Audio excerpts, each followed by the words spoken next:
Hey guys, it is Mike from Baltimore Rides here, and it's the end of my September 6th video. So it's actually the 7th, it's about 1 a.m. Excuse me, just doing a wrap up for you guys to let you know how things went.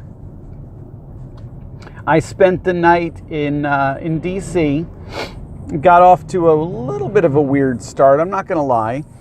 I was leaving my house, and due to the weather and the rain, I saw a gigantic surge bubble basically right next to me.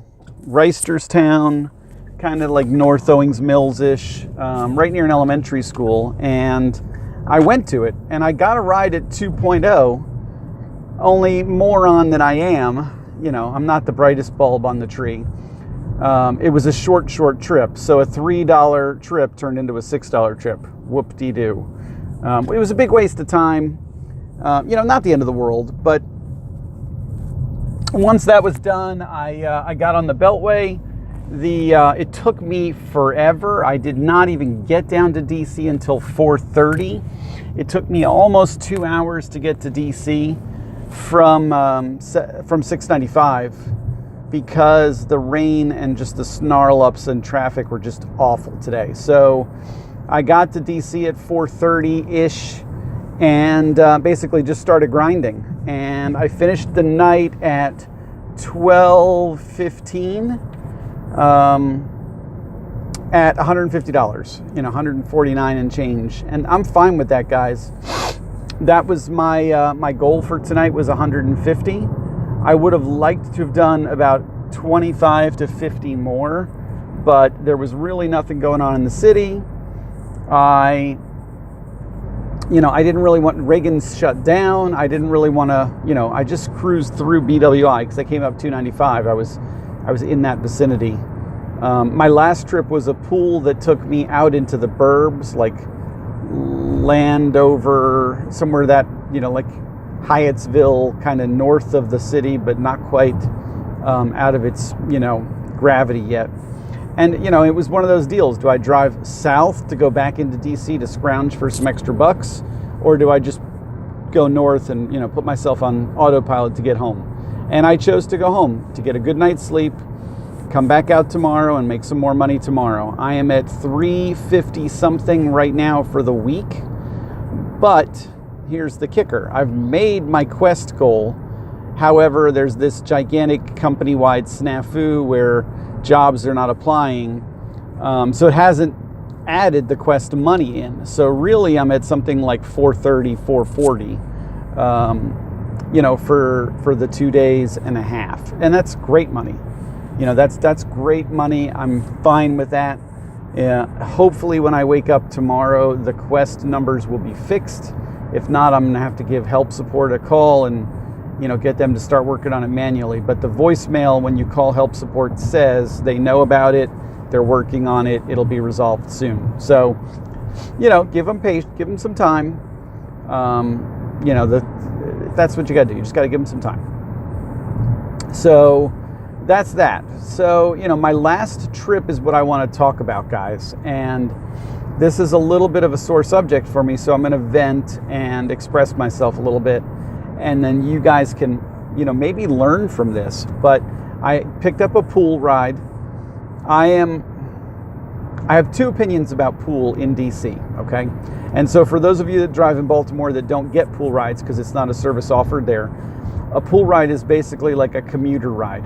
So you pick up one person, and then at any given point in that trip on the way to that person's destination, Uber can add another passenger to your ride, another pool passenger that is also going in a similar direction. So then instead of dropping off passenger number one, you drive to passenger number two's pickup, and then the process starts again. It determines who you're dropping off first based on its routing system. So it doesn't mean first in, first out, second in, second out, third in, third out, although sometimes that works out that way. But really what happens is it kind of plans it so that you're not going back and forth. You're dropping people off in a row. So to get back to my story, so that's how pool works. It's kind of a cheaper product for the customer, They don't pay as much as an Uber X. But the downside to them is they only have 2 minutes to get in the vehicle, not 5. We can cancel after 2 minutes instead of 5. And they're not, they don't have the vehicle to themselves. So they're going to share it with a bunch of strangers. They don't necessarily know when they're getting to their destination because more and more people could get in the vehicle. So it's kind of like a cheap economy class flight, if you will.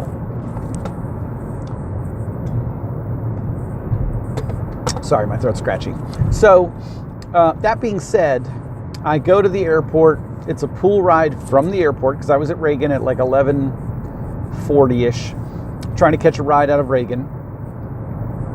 This gentleman is my customer. I pick him up. He puts his bags in the trunk. He hops in. He goes to get in the front seat where I have my thermos, I have my aux cord, I have some tissues.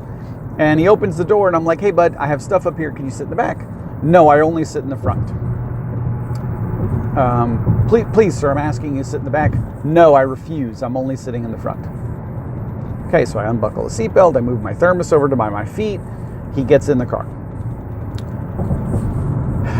Already a bumpy start. A couple minutes down the road, him and I are chatting kind of casually. Then we get the ping for the next pickup. He's got his app open, his passenger app open in his lap, sitting right next to me, watching where we're going.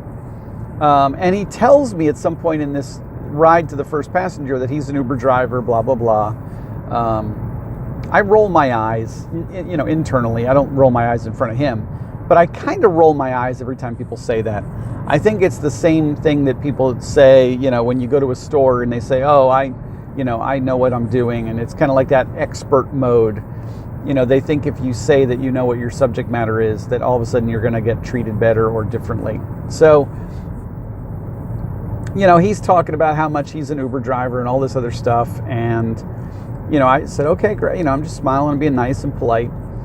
And we go and pick up passenger number 2.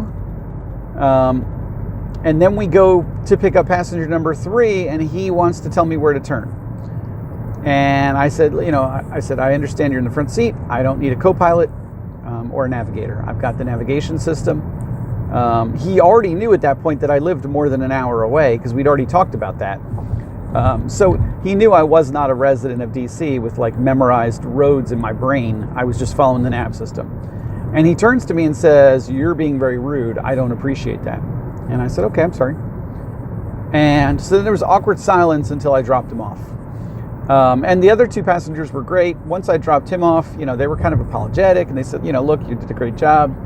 Don't worry about it. But it's me. So I do worry about stuff like that. So something about it just told me that he was going to slam me because when he got out of the vehicle, he made this kind of obnoxious comment about, oh, you need to work on your character. You have a horrible character and horrible personality or something. I could understand him. He was kind of confusing. And so something about it just said, you know what, when I drop these other 2 folks off, I'm going to call help support because I think he's going to slam me. So I call help support after that. Lo and behold, and I gave him a 1 star. And there's a deliberate reason why I did that. You know that I don't normally give out 1 stars. I gave him a 1 star because this is the conversation I anticipated. When they pulled up my trip history, they saw that, oh, I gave him a bad rating and he gave me a bad rating. He gave me a 2 star. And I said, look, guys, to the Uber support person, I said, I have 95% of my ratings are 5-star ratings. I have not gotten a rating below a 5-star in more than 6 weeks straight. I get constant compliments. And this is the first time really since the first month I was driving that I've had a negative score. I just had a 1 that dropped off that was really, really old and a 2 that dropped off that was really, really old. And I said, and I don't want to bring my score down because this guy had kind of a personal grievance. I said he was disrespectful. He made kind of a disparaging remark about my character and my personality, and he was controlling. He was trying to tell me what to do in the passenger seat. And, they're going to open up a file on it. I don't know what their recourse is. I don't know whether they reach out to him. I don't really know how that works from this point forward. But, you know, he gave me a safety ding, which is stupid because when you get those you log in every morning, it tells you great driving, braking, acceleration, whatever. And I'm always like perfect. And he gave me a 2-star, which brought me down from a 4.93 to a 4.92. Now, it's not the end of the world, but that thing's going to be on there for 90 plus days. You know, these things take forever to drop off. And for somebody that basically just had a chip on their shoulder because he was being cheap, he bought a pool ride, he didn't like the fact that he wasn't getting home right away, and he wanted me to jump when he said jump, and that's not how that works. So he was very controlling. So those are kind of it's me venting. There's no real solution here, but just lesson learned for you guys is pool's a little tricky. It's a lower class service, and yet drivers sometimes expect the same level. They expect, whatever. And then on top of that, don't let your passenger boss you around. It's one thing if a passenger says, hey, I know a shortcut, go this way instead of that way. But, but I don't need somebody sitting in the passenger seat beside me with their own phone up trying to tell me how to navigate. I have a navigation system. I have an app that does that for me. And I'm the driver, they're the passenger. So that's not how that system works. So it's kind of a tricky puzzle, but that's where it is, guys. So just take that for what it is. I'm not going to not do pool rides, obviously. And I'll tell you what, there's a little bit of a secret here. At any point during a pool ride, whether it's after you've accepted the first person or anybody along the way, you can click the Stop New Requests button. And that will stop them from adding new pool customers to you. But here's the problem, okay? And don't think, I'll just do that whenever I get a pool. The pool service is cheaper for a reason. And that reason is that passenger knows they're not getting the car by themselves. If we stop the pool at rider number 1, then basically what we're doing them is giving them cheaper Uber rates than they really deserve for an X. We're actually shooting ourselves in the foot. Pool's not supposed to be that. It's not. Now, sometimes you get lucky and it's just one. They get a trip to, the middle of nowhere where there's no other passengers going in their direction. And that's fine. That happens. That's not in our control. But don't shortcut the system and turn it off. Because what you're doing is you're enabling that customer to pay a cheaper rate, a cheaper fare, and therefore you're going to get less money for an X level service. Let that customer know when they get in, hey, just in case you didn't know, you selected a pool service today, which means there may be additional riders added onto this trip by the system. I don't know if that's going to happen or not. We will find out as we go along. I also don't know whose destination is going to be first. So as we go along, the system will route us and tell us who we're dropping off first and second and third. Is that something that's okay with you? And, that's kind of the way I always preface pool in those kind of words so that customers know what they're expecting. Now, they mostly know this, but I feel like if I say it and they have the disclaimer from me, then there's no gray. There's no, I didn't know. And that's important. That's important so they can't play the I didn't know game. Because I made it very clear to them right when they got in the vehicle that this is what the service you selected. And if they want an X and they want a private ride without any other passengers, they can change it. Or they can get out and cancel and request an X. So that's kind of how that goes. But don't shortcut yourself. Don't shortcut yourself. Now, if you have to pee, something like that, and you've been holding it for 2 hours and you don't want to spend another 45 minutes, as the system keeps popping new riders into your queue, into your car, that's different. But especially if you get a snarky customer, don't enable them. Don't give them the benefit of the doubt, or the the privilege of having an X ride for a pool price, because that's only hurting us. It's not hurting them. So, I knew that when I was going into it with this guy. Once he kind of made that the thing about sitting in the front seat, and I saw that there wasn't going to be any compromise from him in that regard, because I compromised. I let him sit in the front seat. I realized at that point that I was going to accept any and all passengers. I was not going to have a problem with that. I was going to accept any and all passengers. Sorry, there's a cab that's like angled in 4 lanes because he's picking somebody up and he doesn't want to scoot over. So just know that. That's my lesson on pool tonight. It only applies if you have a DC account, or for those of you that are driving in other cities that happen to have found me. I don't think there's anybody that falls into that bucket, but I would be, I'd be so happy if there was. If you're a Baltimore Uber driver, you don't have access to pool because they haven't launched pool yet in Baltimore, although I think it's coming soon to a theater near you.